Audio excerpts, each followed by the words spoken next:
Today we're going to take a look at a new mod I've done to the Navara.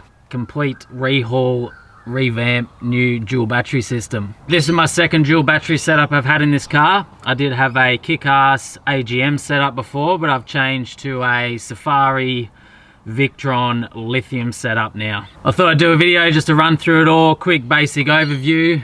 My dual battery system knowledge is very basic, so this is going to be an idiot trying to explain an advanced dual battery system. We'll see how we go. I'll just try and keep it as basic as I can, but still give people the idea and overview and how everything's set up and how we did it all, how it all runs. Firstly, what is the purpose of a dual battery system? It's basically a second battery in your car to run all your appliances when you're away camping and four-wheel driving. For me, it runs my fridge in the back, it runs camp lights at night, and it charges all my camera gear, various bits and pieces while I am off-road. Now, why did I change from the kick-ass AGM one? There wasn't anything wrong with that. It worked pretty well, but just for me, I realized I needed more power. A dual battery system for me is probably a bit more important than the average person, just because I have so much camera gear to keep charged while I'm off-road, keep my laptop charged, my drone, my main camera, my GoPros, all my different things, compared to your average person, because I'm filming all these videos. Plus then I'm still running my fridge, my camp lights, all your usual bits and pieces. This new system will give me more power and it will work much more efficiently. I have taken out the back seat so I can show all this off. This is all set up pretty much under and behind the back seat. That way you can utilize the space. It's all out of your way. The battery is the Safari Clark Kent lithium battery. It's a 100 amp hour slimline lithium battery. It's kind of one of a kind. It's the only slimline battery I know of, I think, that would fit behind my back seat. And you need a slimline battery to fit behind the back seat of these Navaras. It's in an aluminium case, so it's made for tough bashing, beating around in a four-wheel drive. There's a whole debate of lithium versus AGM. The main downside of lithium is they're more expensive. You're looking about 3 times the price of a lithium battery.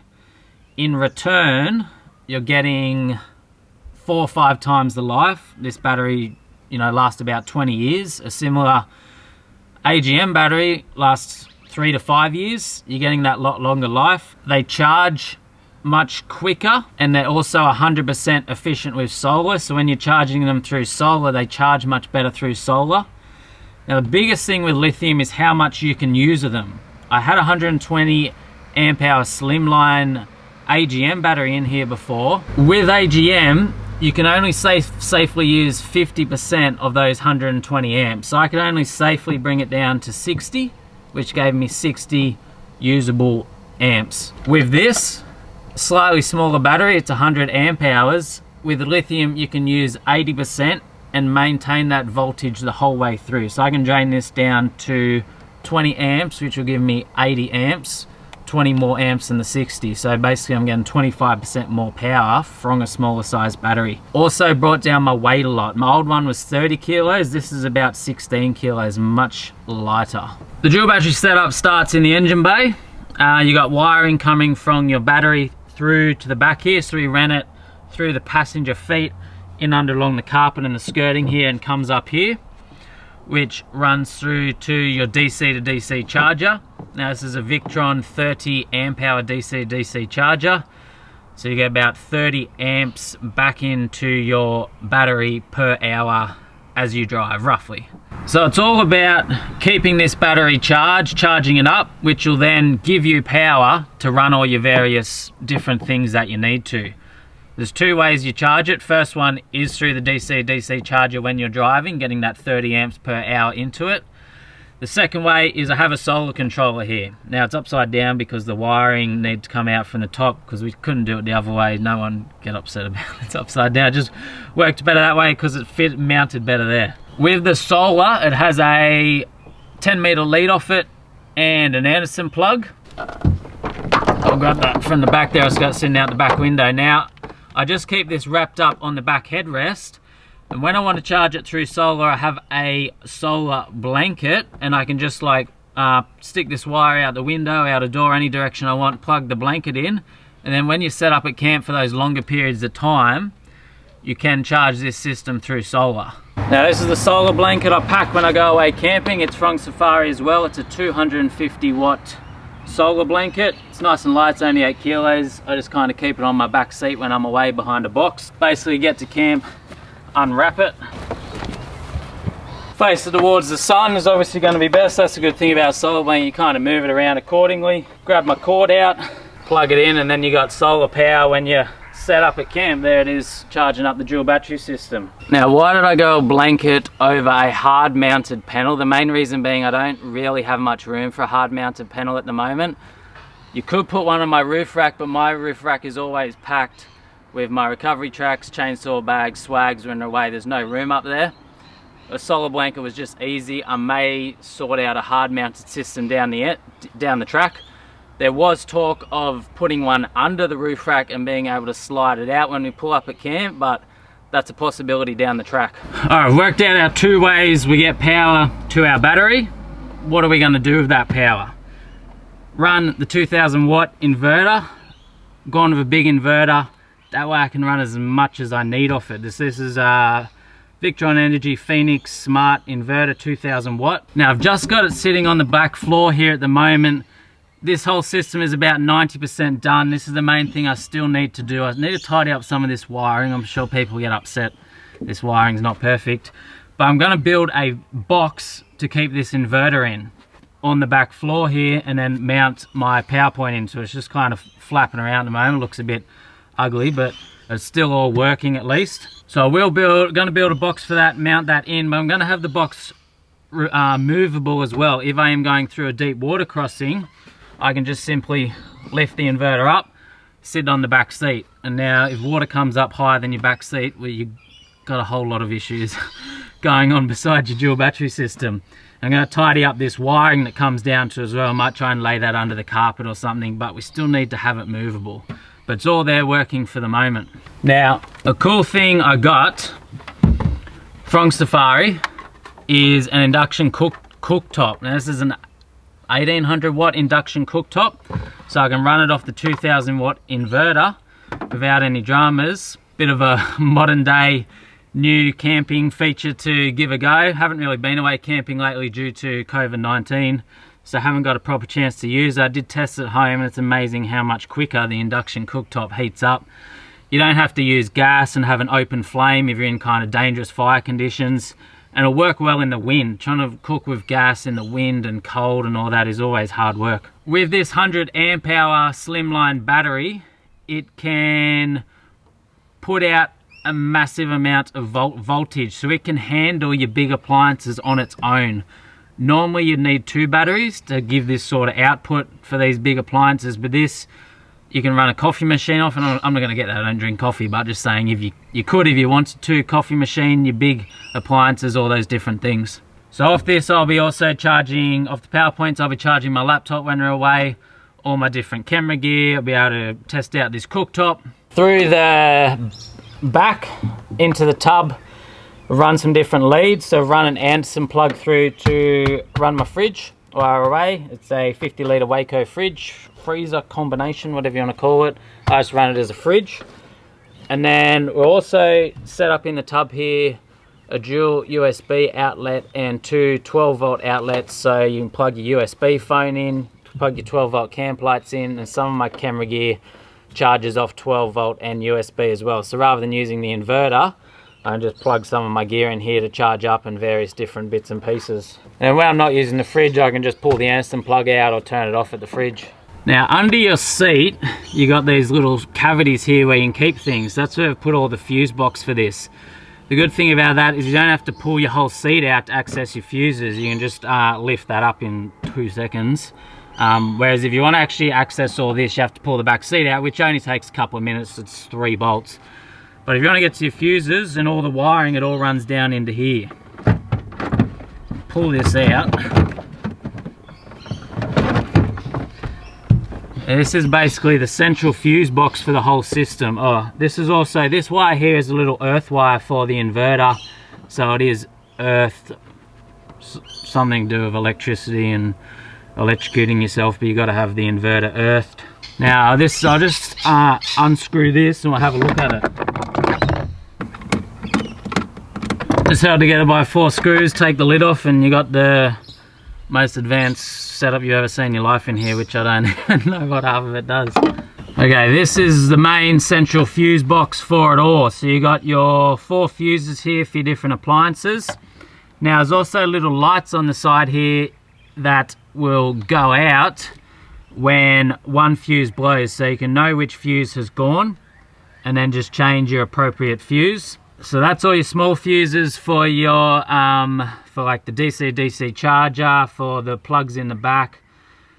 This big one here with the big wiring out is the big fuse for the inverter. This is your shunt here, and then this here is all part of the Bluetooth system to monitor and run this whole thing off my phone, which I'll get to in a minute. Now, as I said, I'm not an expert. That's why I let the experts design this system. Safari, they're really good. You can go to them and say, look, I've got this space. This is what I need to do with my system. And they come up with it. So they made all this up for me. The design came up, did the whole thing. So as I said, I let the experts do it because I'm not one. I'm still trying to learn how it all works together, but I am getting the basic overview on how it all runs together. I know how to change my fuses, how to monitor things, how to sort of work through it all as I go, but I'm still learning all the bits and pieces and advanced things. But yeah, it's amazing how they fit all this in this little box, and then that just slots in underneath behind the back seat there. I'll run through this now, which is really cool. This is how I monitor, update, keep an eye on the whole system through the Victron app, and then I've got all my different devices linked in there. So I've got my solar, my DC charger, I've got the master switch, I've got the 100 amp hour lithium battery, I've got the inverter, and then that there is actually Dad's car, which is over there because he's got the same system. But this is what is really cool about this system. It's all run through Bluetooth and apps, like through your smartphone. If I go into solar, it connects here to the solar, and then it gives me everything that's going on. Now I've got the solar blanket sitting in the shade facing away from the sun, so it's not doing anything at the moment, but it gives you all your current, your voltage, how much power you're going in and out. If you go to history, haven't been using it lately, but probably haven't used it in so long now because I haven't been camping. But it gives you the history of how it all works. Basically, you can keep an eye on the whole thing. DC charger, when your car is running, you can keep an eye on the voltage, how much is going into your DC charger, and get a graph of the history of it all. This is the inverter. It'll tell you how many watts is coming out of it, how much power it's using. This is the battery. It's on 99% because I haven't been charging anything off it lately. It'll give you your voltage, your current, your power, your consumed, how much time you have remaining. It's saying I have infinite time remaining because I've got the solar blanket in, which is giving a little bit of trickle power, and it's not using anything at the moment. Now this is a cool thing. I've got a master switch here, and what you can do is you can shut the whole system on or off. So if you just want to power everything off, hit that button, the whole thing shuts down, turn it back on when you need. I'm trying to think if I've covered everything. I think I've covered all the basics of it. I just wanted to do this video because I'd put a few things on Instagram and I've already got so many questions about how it all runs together, how it all works, what's this, what's that, how'd you set it all up. This will hopefully cover all the basic information of it all. I am super happy with this system. It's definitely already working much better than the old one. It's obviously a more expensive system. It's worth it for me because of what I do with the filming. And I think it's worth it if you're like a regular full-time tourer camper going all the time. If you just go like once or twice a year for the weekend, you're not worth doing a system like this. Get something more basic. This is a bit more of a upper range one. Actually, one last thing, this battery, I've just held it together by a strap at the moment, tied in the back there. There's a little bit of movement there, but once I put the back seat back, it can barely move at all, and it can't go either way or the other because it hits the DC or the side here. These are just drilled into the back metal here. As I said, the inverter's just sitting there on the ground. We're going to build a box for that. Nobody freak out that there's wires hanging out. We will build a box for that. And then everything else is kind of hidden away behind the seat, all runs in under there. And you can access that without taking the back seat out. And I think that's it. Hopefully I gave enough detail and information. Lithium system, I do think lithium's worth it. It works out cheaper in the long run. You just need to pay that price up front. But you're getting that 4 times the life, half the weight, much more charging efficient from your car, from your solar, and you can use more amps of it. When I pull up at camp, if I'm just like running the fridge, charging my phone, camp lights, like cover basic things, this system will probably keep me running 2 to 3 days, you know, obviously varying on weather temperature with your fridge. If I'm running the inverter and stuff, it's only really going to be a day. We normally only have short stays at camps, often just 1 night, sometimes the 2. It'll normally keep me going for that. And if I'm staying somewhere a bit longer, or I'm running the inverter and using a heap of power, then I can plug that solar in and get that power to charge it up as I'm using it. Hoping not me, you make me feel less alone. They wanna go out for a drink. My eyes recalibrate to look at the stars in the sky. I recognize I must seem a weird fella before the law. I've done a recent mod to the Navara. It's always so hard to start videos. I don't know what to say. So I'll just stand here awkwardly.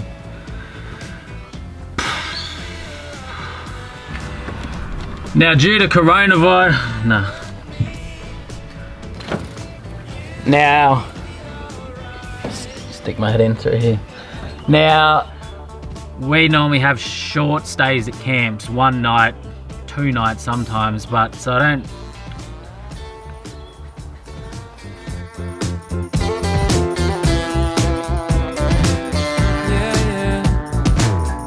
I don't wanna go out for a drink.